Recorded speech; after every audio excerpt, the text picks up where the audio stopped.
Good morning. It's December 30th, 2023. You're tuned into Hot Topic and Fresh News, your daily dose of current affairs. A significant escalation in the Russian-Ukrainian conflict today, as Russia launches its largest aerial assault on Ukraine since the invasion began.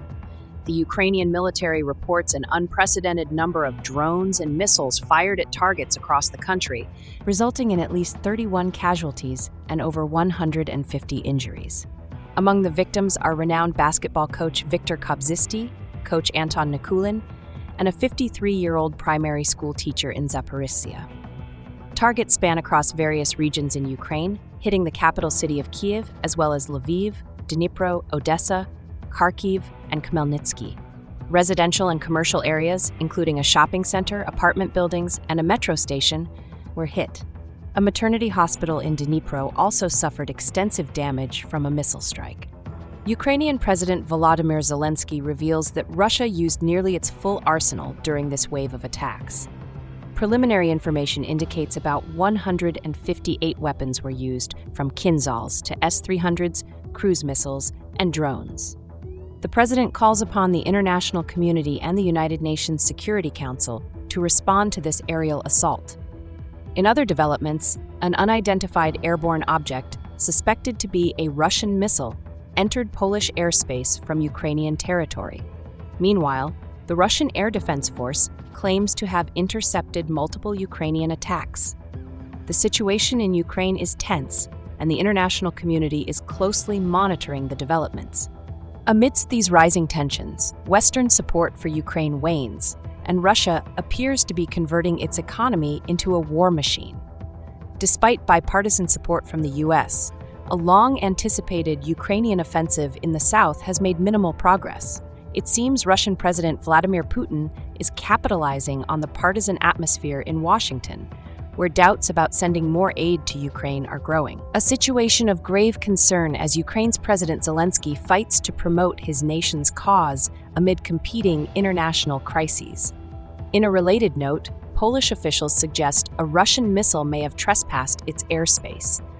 The extensive Russian attacks on Ukraine, some of which were near the Polish border, are being closely watched by Poland and its allies. In an incident from last year, a Russian-made missile struck Poland near the Ukrainian border, resulting in 2 casualties. We'll continue to bring you updates on these critical situations as more information comes to light. Good morning, everyone. This is your host, Emily, here on Hot Topic and Fresh News, delivering the day's most pressing news topics. And joining her today is me, David Newstock, ready to offer some insights into these headlines. Don't forget, we're here at the same time every day. So, make sure to subscribe and turn on notifications so you never miss an update. Now, without further ado, let's dive straight into the hot topics.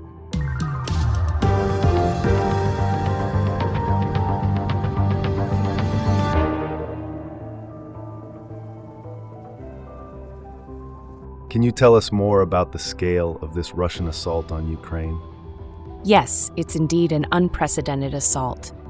The Ukrainian military reports that Russia used an unprecedented number of drones and missiles, resulting in the death of at least 31 people and injuring over 150 others. And who are the victims of this attack? The casualties are wide-ranging, including Viktor Kobzisty, a renowned basketball coach, Anton Nikulin, another coach, and even a 53-year-old primary school teacher in Zaporizhzhia. This attack wasn't confined to one area, was it? Not at all. The attack spanned across various regions in Ukraine, including the capital, Kyiv, Lviv, Dnipro, Odessa, Kharkiv, and Khmelnytsky. Public places like shopping centers, apartment buildings, and metro stations were also among the places hit. What can you tell us about the response from Ukrainian President Zelensky? President Zelensky revealed that nearly every type of weapon in the Russian arsenal was used during this massive wave of attacks. He's now urging the international community and the United Nations Security Council to respond to this assault. And what about Western allies? How are they reacting to this situation? European officials and U.S. President Joe Biden have expressed their support for Ukraine. Biden emphasized that Russia's latest assault serves as a reminder of Russian President Vladimir Putin's intentions in the country. Speaking of Putin, there's a trending topic that's caught my attention. It seems that despite international sanctions, Russia has managed to convert its economy into a war machine. Furthermore, Putin seems to be capitalizing on the partisan atmosphere in Washington, where doubts about sending more aid to Ukraine are growing. This certainly adds a new dimension to the whole situation. Can you talk more about the weaponry used in this assault? Certainly. According to Ukrainian President Zelensky, Russia used nearly every type of weapon in its arsenal. This included Kinzhals, S-300s, cruise missiles, and drones. Strategic bombers launched X-101 and X-505 missiles. What has been the international response to this attack? The United Nations Security Council has been called for an urgent meeting following the attack. Western allies, including the President of the European Commission, the UK Prime Minister, and US President Joe Biden, have all expressed their support for Ukraine and have vowed to stand with them for the long run. And why is this attack significant? Apart from the devastating loss of life, this attack represents a major escalation in the invasion. It's the biggest air attack on Ukraine since the conflict began. Now, here's an interesting bit of trivia for our listeners. While Russia has been dominating headlines recently, it's worth noting that it's the largest country in the world by land area. It spans 11 time zones and over 17.1 million square kilometers, which is more than 1/8 of the Earth's inhabited land area. Despite this vast size, its population density is quite low, with most of the population centered in the western part of the country, closer to Europe. This geopolitical context is crucial in understanding the dynamics of the current conflict. How are the United States and the UK responding to this situation? The U.S. ambassador to Ukraine, Bridget Brink, is calling for more funding for Kyiv.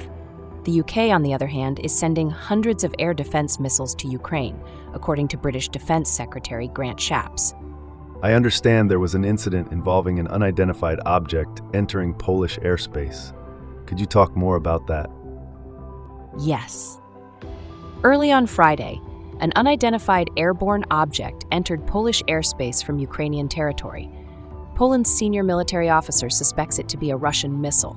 This has led to the Deputy Foreign Minister of Poland summoning the chargé d'affaires of the Russian Federation. What more can you tell us about Russia's recent actions? The Russian Defense Ministry has reported 50 group strikes and one mass strike this week, without directly referring to the strikes early Friday. Also, an attack over Russia's Belgorod region saw the Russian Air Defense Forces destroying 13 Ukrainian missiles. Any updates about Zelensky's actions during these trying times? Zelensky has been proactive. He made a surprise visit to troops fighting in Avdiivka, one of the most fiercely contested parts of the eastern Donetsk region.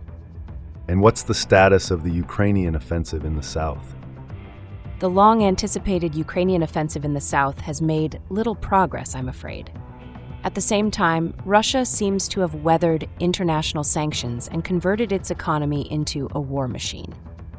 Can you tell us more about Russia's response to Poland's request for an explanation regarding the violation of airspace? Andrei Ordash, the chargé d'affaires of the Russian Federation, has declined to provide explanations until concrete evidence is presented. He stated that Poland's note contained unfounded accusations and refused to accept that the missile entering Polish airspace was of Russian origin.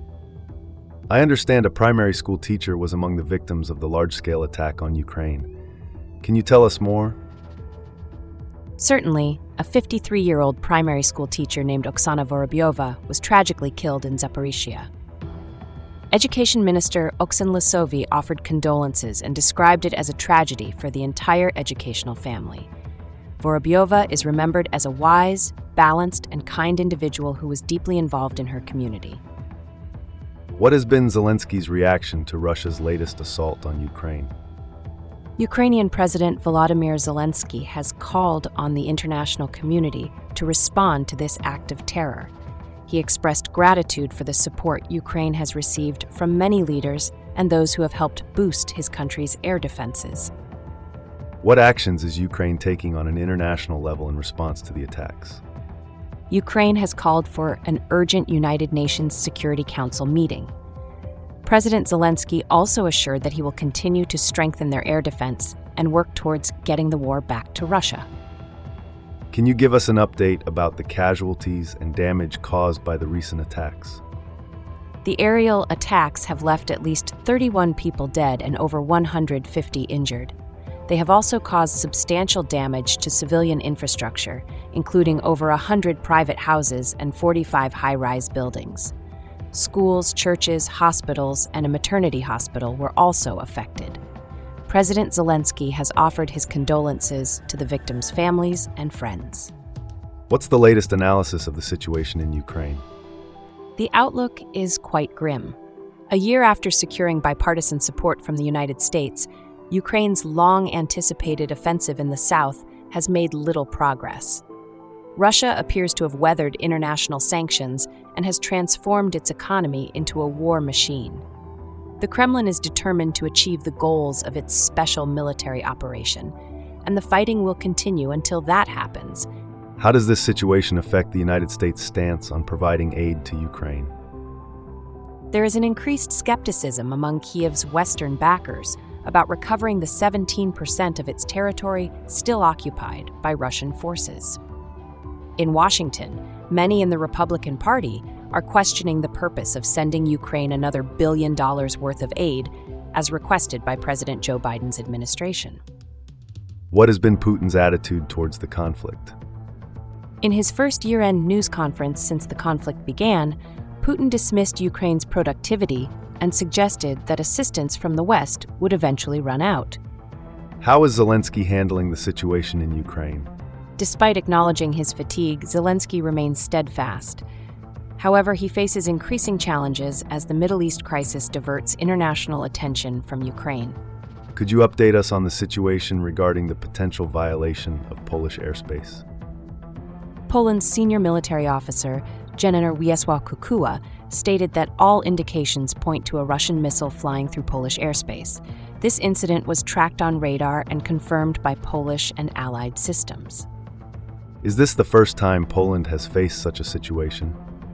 No, in fact, in November of the year 2022, a missile, believed to be Russian-made, struck the rural Polish village of Przewodo, killing 2 people. This village is located near the Ukrainian border. Thanks for joining us on another episode of Hot Topic and Fresh News. We dove into some of the latest global events, and your presence made every bit of it worthwhile.